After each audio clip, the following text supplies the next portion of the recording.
Welcome to this week's edition of Outdoors Online, a weekly webcast produced by the North Dakota Game and Fish Department. I'm your host, Tom Jensen. My guest this week is Pat Lothspike. Pat is an outreach biologist with Game and Fish. We're going to talk about the RAP auction. RAP, of course, stands for Report All Poachers, and the auction is a result of some of the tips that come in on this line. First of all, Pat, today let's talk about how the RAP line works and what it is.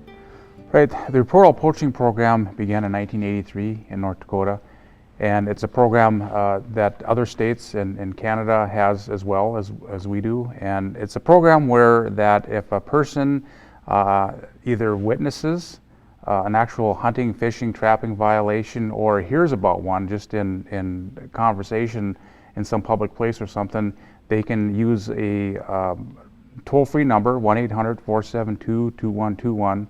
They can report that information and remain anonymous if they want, and they can also, if on their option, get a reward for the information that they turned in. We talked about this before. Most people don't even claim the rewards. They're more interested in doing their civic duty. Right. At least 75-80% of the calls that come in are just calls that people are concerned about a particular violation out there, and they just want the information passed in to the enforcement personnel so that they can take care of it. They're not interested at all in any kind of a monetary reward.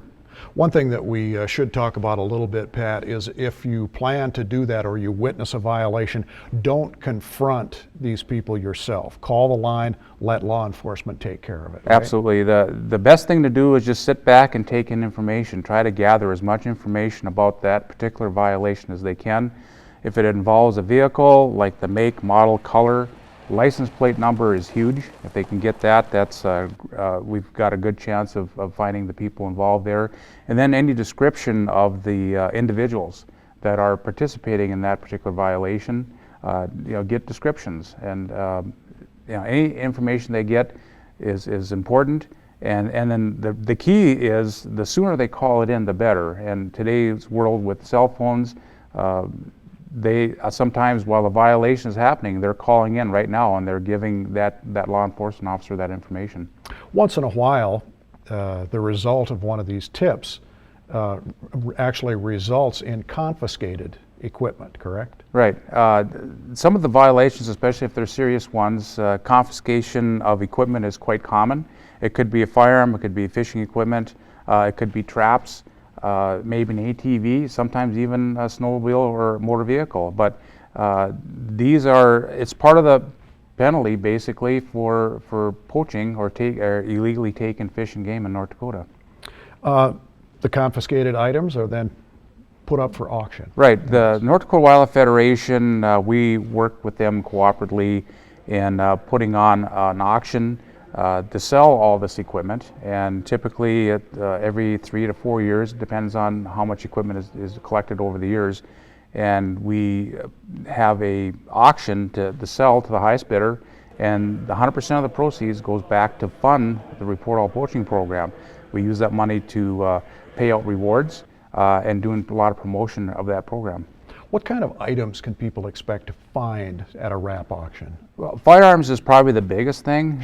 In this one we've got coming up here in a few weeks. There's over 60 firearms, handguns, rifles, shotguns. There's archery equipment. There's a ton of tree stands. There's knives, coolers, an ATV, snowmobile. So these are just some of the things that will be on auction. This isn't necessarily a place where people can find great bargains. I know a lot of auctions, of course, but oftentimes people come back to buy their confiscated equipment, things like that. Right. But there are some items that you can get a good deal on. Right.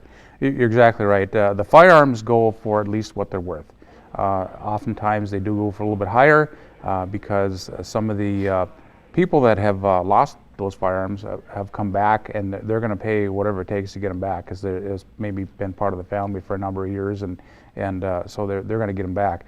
But otherwise, the other stuff, the tree stands, potentially the ATV or snowmobile, some coolers. It's a good place to pick up maybe a fishing rod and reel and other things at a reasonable price. You mentioned before, Pat, that they happen every 3 or 4 years whenever you happen to to accumulate enough items to auction off. There is one coming up in a couple of weeks. Where and when? Yes. Our next auction is going to be May 20th. It's on a Saturday. It's going to be up at the State Fair Center. The doors open for the public at 10 a.m., which will then allow them to come in and look at all the merchandise that's going to be up for auction. And then at 12 noon, the auction starts.